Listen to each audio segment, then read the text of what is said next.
Welcome back, scholars, to our Digital Academy. I am Professor Spark. Whether we are turning the pages of a timeless novel, our mission remains the same. Will today's sweep us into the concert hall? Let's find out together. Welcome to this explainer. Okay, so, have you ever looked at a massive undertaking and just felt completely paralyzed by the success of the people who came before you? I mean, we usually call that imposter syndrome today, but honestly, it's a totally universal human experience that transcends time. So today, we're taking what might seem like a really daunting piece of classical music, and we're going to translate it into an epic hero's journey. We're going to explore how one of history's absolute greatest composers faced an impossible legacy, battled his own inner darkness, and eventually emerged into the light. We're breaking down Johannes Brahms' Symphony No. 1 in C minor.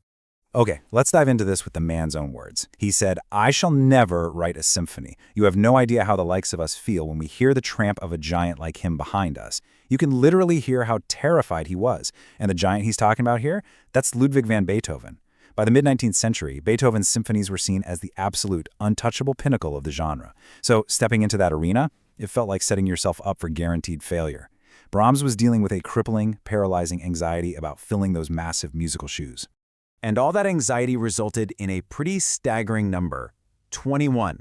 That is the number of years Brahms spent agonizing over this single symphony. With roots stretching all the way back to his initial sketches in the mid-1850s, the immense pressure of the Germanic musical tradition just weighed so heavily on him. Think about that for a second. Over 2 decades of starts, stops, and just really intense self-doubt. Section 1. The Shadow of a Giant. Expectations and Pressure. You know, the pressure didn't just come from his own mind. As a young composer, he was essentially anointed as a musical chosen one by his mentor, the highly influential Robert Schumann. Imagine the weight of those expectations. It compounded his fears exponentially.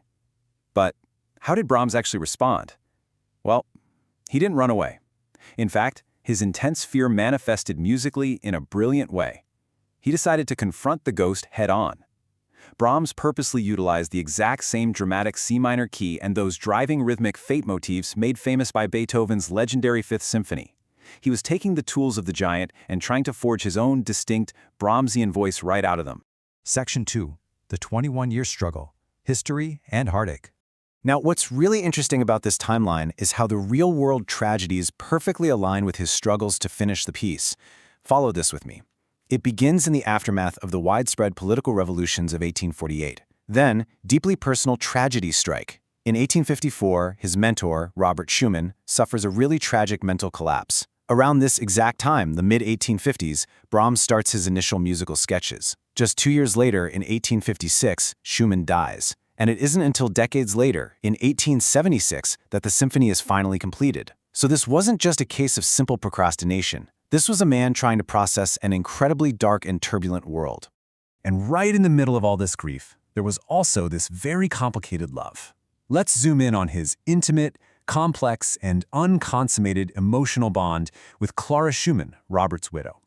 This relationship deeply, deeply influenced the music. For instance, in 1868, Brahms actually sketched out an Alphorn call and sent it to Clara as a greeting of distant affection. And as you'll see a bit later, that very Alphorn call, which was so tied to his personal history and romantic ideals of nature and longing, is going to become a totally pivotal moment in the symphony itself. Section 3. Anatomy of a Masterpiece, the Musical Blueprint. Okay, we've talked about the history and the heartache. Now let's shift our focus to the actual musical blueprint Brahms constructed to claw his way out of this darkness. To really get it, you have to look at the massive cultural debate happening at the time. On one side, you had program music, championed by rivals like Franz Liszt and Richard Wagner. This was a rising trend of using music to tell a literal story or paint a specific picture. But Brahms, he deliberately chose a different path: absolute music. He countered the trendy programmatic style by honoring the classical past. He wanted abstract, universal expression. He completely rejected easy storytelling, choosing instead to address collective humanity through deep, individual introspection. And the primary tool he used to build this absolute music is a concept called developing variation. This is absolutely crucial to understand. It's a musical technique where themes don't just repeat exactly. They evolve and grow organically over time. Think of it like planting a tiny seed and watching it organically grow into a complex, sprawling oak tree. This tightly woven, highly intellectual fabric allowed Brahms to innovate wildly while still staying safely within the strict, rigid boundaries of the classical tradition. Let's see how this actually builds across the entire symphony's four-movement structure. Step 1 is this stormy, dramatic opening. It's structured in a traditional classical format, but it actually begins with ominous timpani, clashing rising violins, and descending woodwind laments that just perfectly mirror his personal turmoil.